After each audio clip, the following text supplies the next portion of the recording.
Hello, queens. Hello, ladies. Welcome to Walking Them Shoes podcast. It is your girl, leading Lady Dar here, founder of that wonderful organization, Walk in Them Shoes.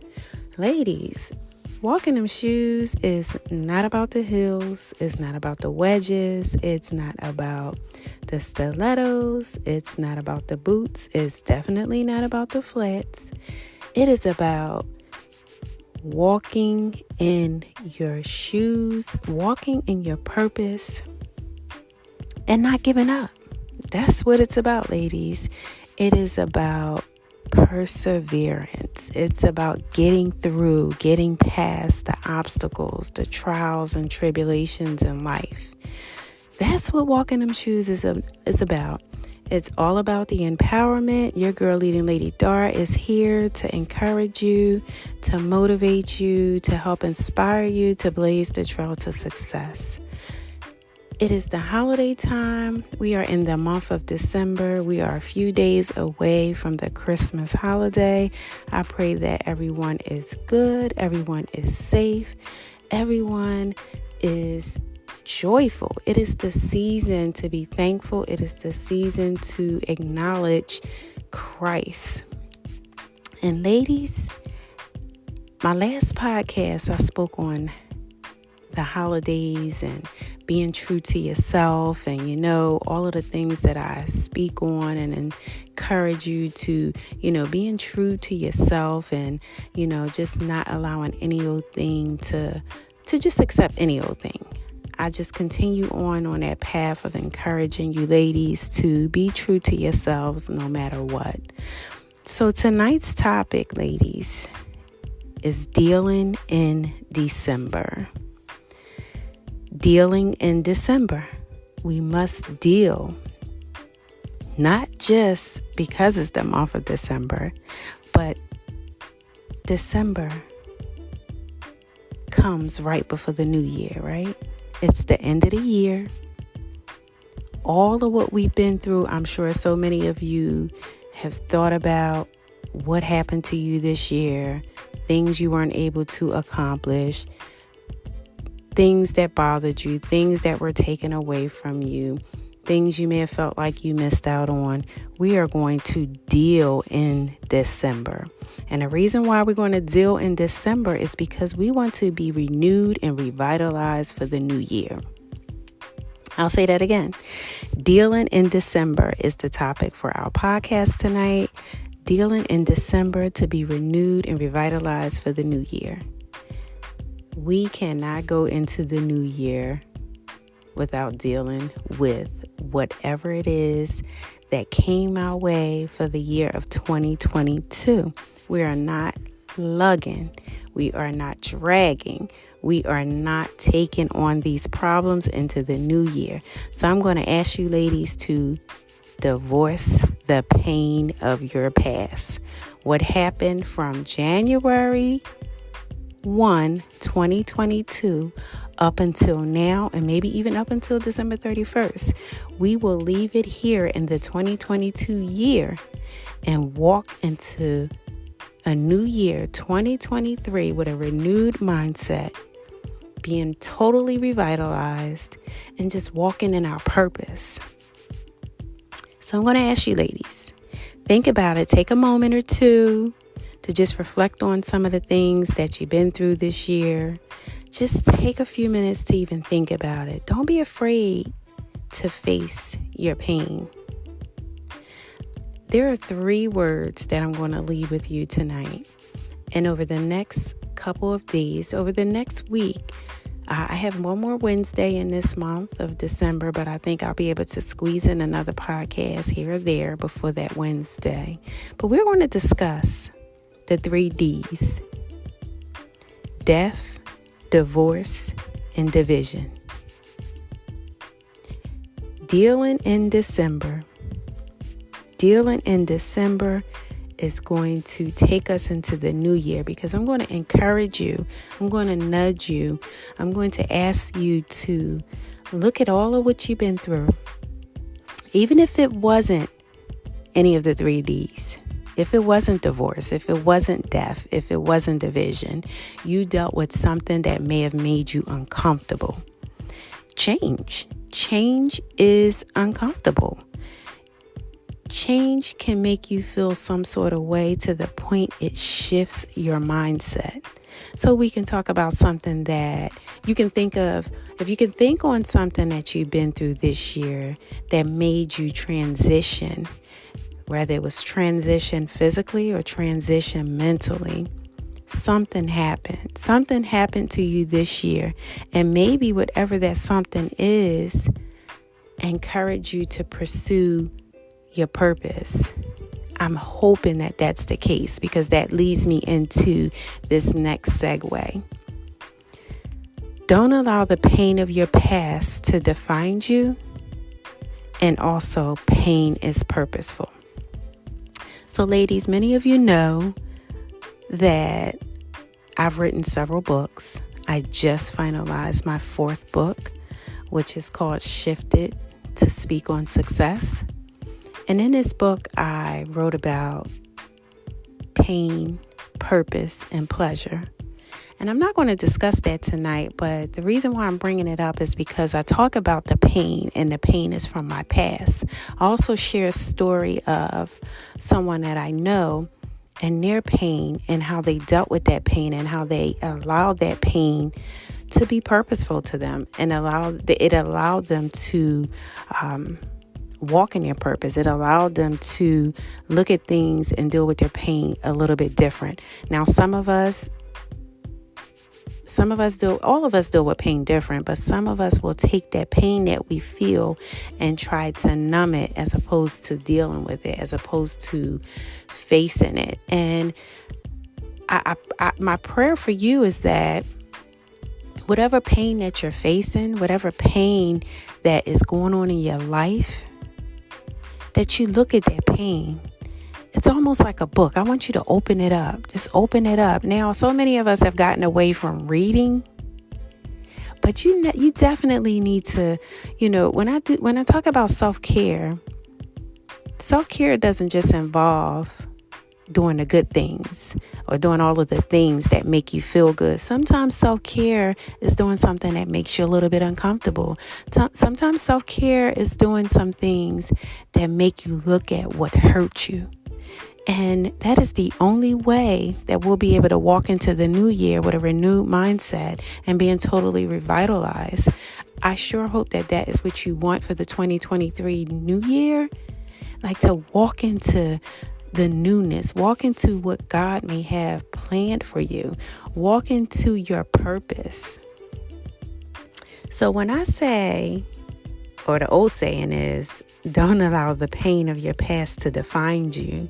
Here Dar is always just being, I want to say like the devil's advocate sometimes, because I challenge what I read, and I challenge some of the things that I study and things that I research. And it's don't allow the pain of your past to define you, and pain is purposeful. But I'm going to tell you, in my book, I wrote about how pain is purposeful, but I'll tell you, and I was being totally and completely honest and transparent with you, that if someone had told me that back in 1996 when I had lost my mother, that pain is purposeful, I was totally and completely honest with you that I probably would have cussed you out. I probably would have just really went off on you, because at that time my pain was so deep. My pain was so heavy. And I mean, it hurt. Like it was just, such a pain to the point that I felt that I didn't want to go on. And when we talk about pain, let's just kind of touch on the different levels of pain. There's different levels of pain. We have the surface pain. Well, let's say this. We have the top level of pain, and I know many of us, I want to kind of talk about the skin and correlate that to the skin, and how you have the different layers of your skin. You have the surface, you have the top part of your skin. You also have the middle part of your pain, which is like the epidermis, and you have the bottom part of your skin. And let's just say the bottom part of your skin is that fatty part that's close to your bone. That's that deep pain, like that real deep pain that if it's not dealt with, it leaves scar tissue. And that is the worst kind of pain ever, scar tissue pain. And when you don't heal properly, it could be years later and that scar tissue pain can feel like that pain had just happened to you yesterday. So when you're told don't allow the pain of your past to define you, people think that that would be the bad thing. Like that's a really bad thing. And then honestly, I'm saying I'm the devil's advocate because I want to say, yeah, the pain of my past does define me. The pain of my past defines me, and it defines you as well. Now, I know we say that to encourage people to say that you aren't your pain. You know, we're not supposed to allow the pain to dictate how we feel or dictate how we move and, to dictate our actions. Now, it's the pain of the past, but when you have not dealt with that pain of your past, then that's when you don't want to allow that pain to define you. But when you deal with that pain of your past, it is okay to define you, because what happens is the pain of your past shape you to be who you are today if it's dealt with. Even if it's not dealt with, it does kind of shape who you are. But if it's negative, or if it's something that's demoralizing, if it's something that, is not of good character, if it's something that is just not a positive image, then we want to say, no, you're not supposed to allow the pain of your past to define you. But guess what?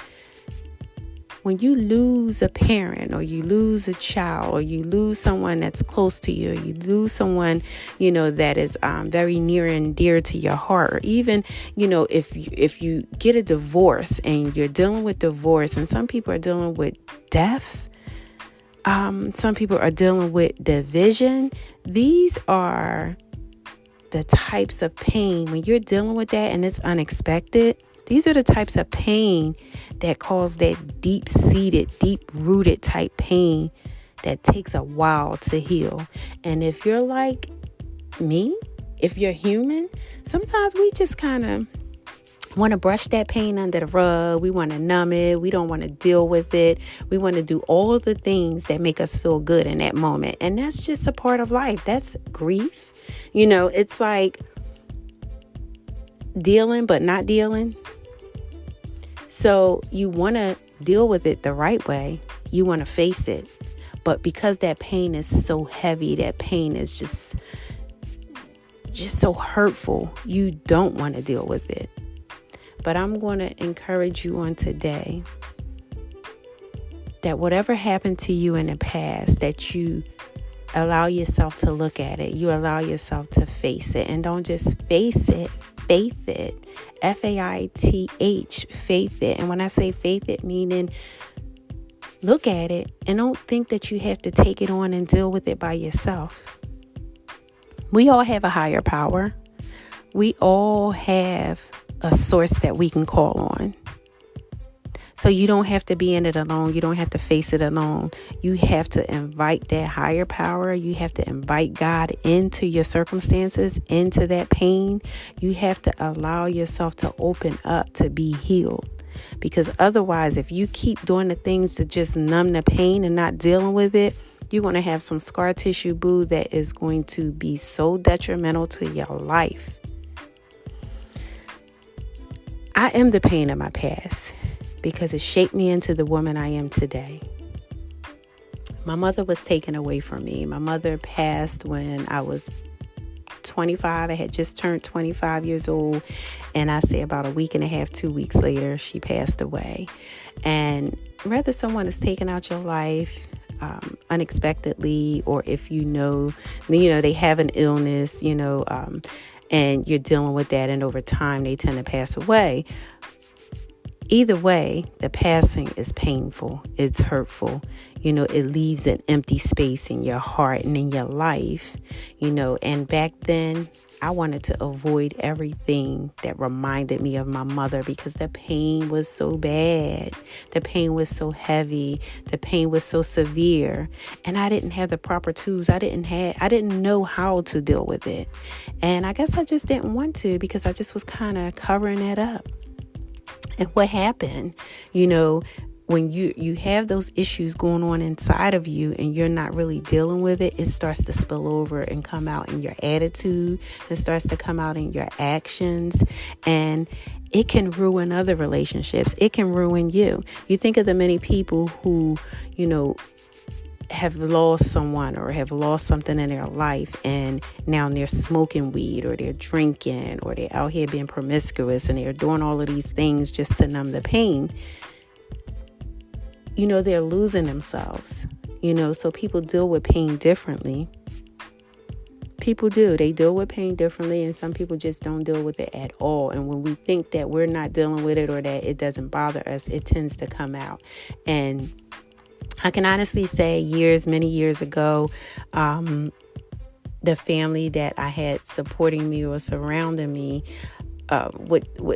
because my mother was such a happy-go-lucky person and always seemed to be the life of, the room or the atmosphere and wherever she was at, it was hard not to talk about her, and hard not to talk about the good times that we shared and hard not to, make mention of her because she was the rock in our family.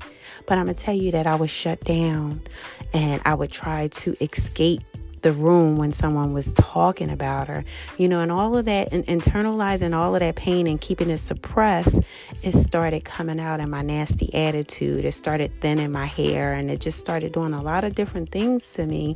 But at that time, I just still didn't care. Now, I didn't pick up no drugs and I didn't pick up no liquor to numb the pain.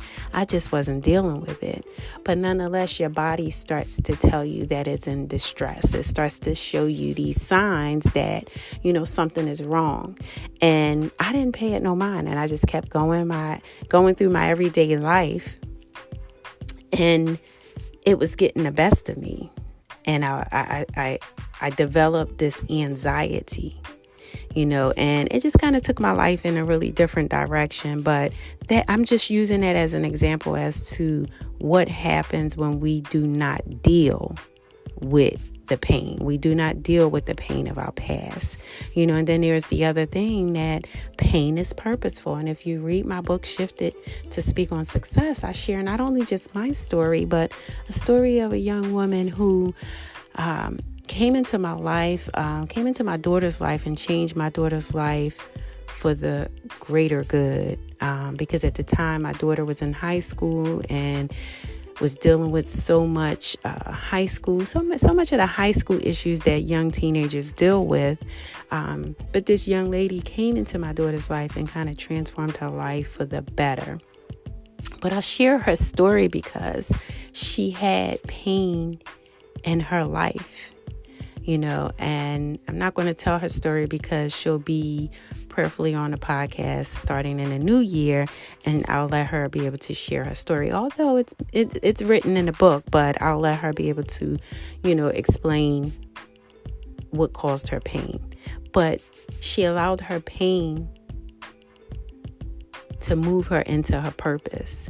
She took the pain that she was feeling and decided to do something with it. And she began to change the lives of so many people.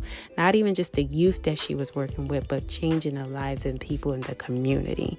So that's how pain is purposeful, y'all. So I just want to encourage you on today, just to encourage you and just to inspire you and just to motivate you that whether you're dealing with change, whether you're dealing with divorce, you're dealing with death, you're dealing with division. In this book also, I speak about how everyone is dealing with a battle. You're either walking out of a battle or you're walking into a battle. Somehow, some way, we're all facing something, and I want to encourage you on today to just continue to be true to yourself no matter what. I know change is uncomfortable, but sometimes we have to get comfortable being uncomfortable, because when that change comes, God is shifting us to do something greater. He's shifting us to do a better work in us. So you have to believe that. And I want you to face your pain. Look at your wounds. Look at what's causing you the pain and clean it up. Try to clean it up. Just like, let's just use, for instance, if I'm in my kitchen and I'm slicing this tomato up and I accidentally slice my wrist. Not the wrist though, right? If I accidentally slip my palm or something like that. But let's just say I cut myself accidentally and now I'm running it underwater and the blood is just dripping out, it's oozing out, but I'm cleaning it. I'm cleaning it. I'm getting it all. Any germs that may have come from the knife, any germs that may have come from the cutting board, I'm just rinsing it off, and I pour a little bit of peroxide on it to help kind of clean it out. And then I kind of put like a salve, or however you pronounce it, Neosporin or something like that on it, just to kind of coat it. And then I bandage it, right? But that's just not it. We can't just cover it up.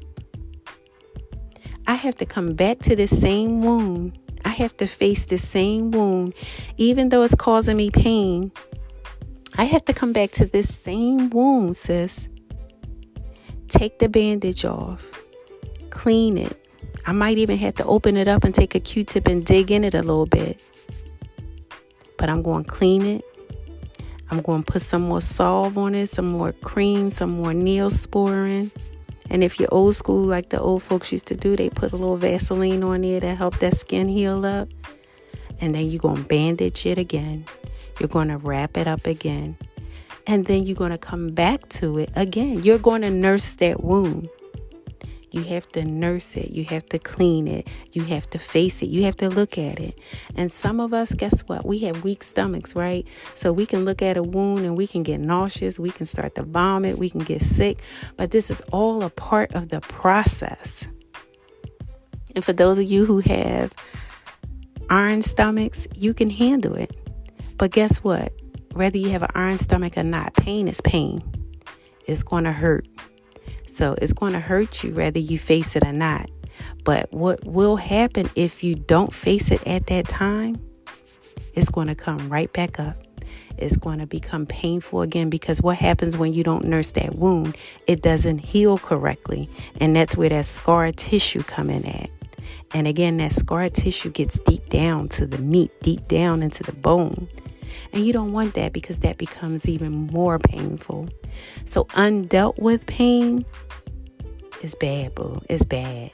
So I'm here to encourage you on today to face your pain. Face it, faith it. Look at it. Divorce the pain of your past. And the only way you can divorce the pain of your past is to look at it. Is to look at it, and you have to nurture it. You have to heal that pain. You have to nurse those wounds. So sis, on today, listening to your girl, leading Lady Dar, the founder of this wonderful organization, Walking Them Shoes, I just want to encourage you on today, sis, that you got this. No matter what you're facing, whether you're facing divorce, whether you're facing division, even if you're facing the pain of death, there's healing that's waiting for you. You're not in it alone. And I know it sounds kind of tough to hear that pain is purposeful, because when we experience death, you don't want to hear that. But somehow, some way, God uses that pain to help heal you. He used that pain to help heal someone else. So you're not alone, sis. Stay encouraged on today. Stay encouraged on today, my sister. And I know it's the holiday time. And for those of you who listened to the last podcast, I'm still encouraging you. I'm still praying for you. Do not fall victim. Do not fall prey to the loneliness, to the singleness. Stay encouraged on today, sis. It is your girl, leading Lady Dar. Thank you so much for listening to Walking Them Shoes podcast. Follow us on Instagram under Walking Them Shoes. Also, follow us on Twitter under Walking Them Shoes. Join the Facebook group, Walking Them Shoes. And also head over to YouTube, our YouTube channel at Walking Them Shoes. Let's get ready for the new year, ladies. Let's deal with the pain. Deal with the pain from the past. And for those of you who are not dealing with the pain of the past, but dealing with the pain right now, presently, boo, it's so fresh. If your pain is so fresh, we got it. We're going to nurse that wound back together. We're on a journey of healing. Your girl Dar got you covered. Stay tuned for the next episode of the podcast here in Walking Them Shoes, Dealing in December. Dealing in December to be renewed and revitalized for the new year. It is your girl leading Lady Dar here. Thank you so much for listening to this podcast.